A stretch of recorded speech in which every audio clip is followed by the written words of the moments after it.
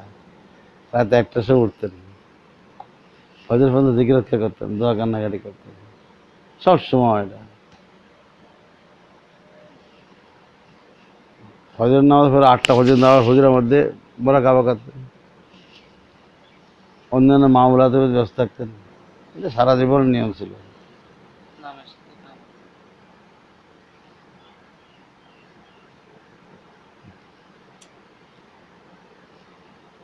حضرت مولانا نذیر احمد مرحوم لکھتے ہیں کہ عوام کا مجمع کثیر رہتا تھا، সাধারণ লোক বেশি থাকতো। یہ مقبولیت اللہ کی عطیہ تھا، আল্লাহ তাআলা কবুল করছে, এটা তো আল্লাহর দান। লোক তার কাছে আসে, লোক কি সবার কাছে যায়?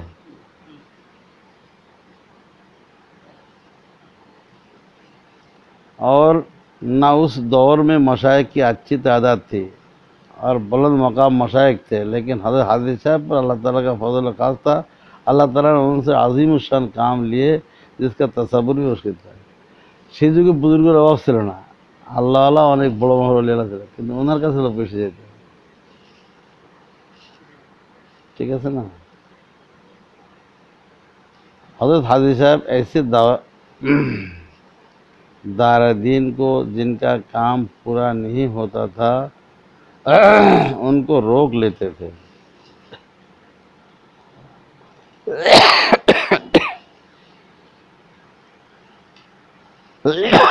حضرت صاحب ایسے واردین کو جن کا کام پورا نہیں ہوتا تھا ان کو روک لیتے تھے। যাদের কাজ হইতো না তাদের তোমরা থাকো,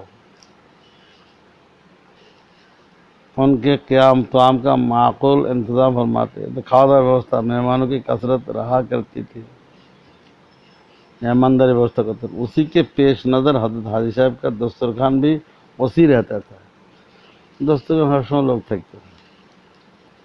زمانہ صحت میں ہمیشہ پیر اور جمعرات کو হালকা করতে تھے۔ যখন সুস্থ থাকতেন তখন সোমবার আর বৃহস্পতিবারে তিনি হালকা মানে ইস্তেমা করতে থাকতেন।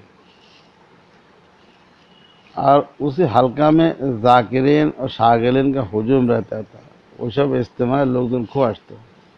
نماز مغرب کے بعد نوافل اور ختم خواجگان کے فارغ ہو کر مہمانوں اور مریدوں سے باتیں کرتے تھے۔ নফল এবং খতমে খাজাগান পড়ে ফারেক হয়ে মেহমানদের সাথে কথা বলতেন, মুরিদদের সাথে কথা বলতেন। এশা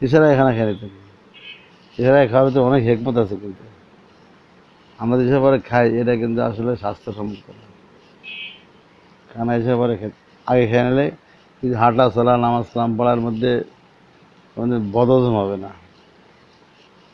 عشاء کے نماز کے بعد گھر تشریف لے جاتے تھے۔ گھر میں بہت سی ضرورت مند خواتین جمع رہتی تھی، বাড়িতে অনেক মহিলারা আসতেন বিভিন্ন কাজে।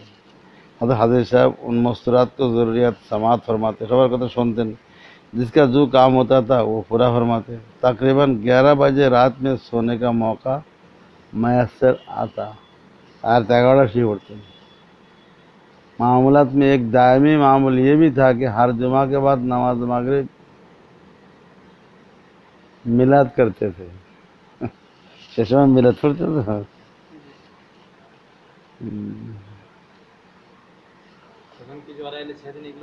হ্যাঁ না, দর্শী পড়তেন, আল্লাহ নবীর জীবনী নিয়ে আলোচনা করতে। ওনারা তো এমন যে ওনারা দর্শী পড়লে নবীর ছবি সামনে চলে আসতেন, ওনাদের কথাবার্তা আলাদা। اس میں زر کثیر صرف ہوتا تھا، অনেক পয়সা খরচ করতে۔ اس کے علاوہ رمضان مبارک میں لنگر کھانا عام ہوتا تھا، کم و بیش 200 آدمی لنگر سے کھانا کھاتے تھے، 200 لوگ کھاتے ہیں رمضان۔ لنگر মানে বোর্ডিং ہے کہ سلسلہ کے بزرگان دین کی تاریخ وفات پر نیاز ہوا کرتی تھی۔ حاضرین کو کھانا کھلایا جاتا تھا۔ বুজুর্গদের যারা ইন্তেকাল করেছে এদের জন্য কিছু খাওয়া খাই হতো আর কি। اسی طرح ہر سال شیران کلیل اپنے مریدین کو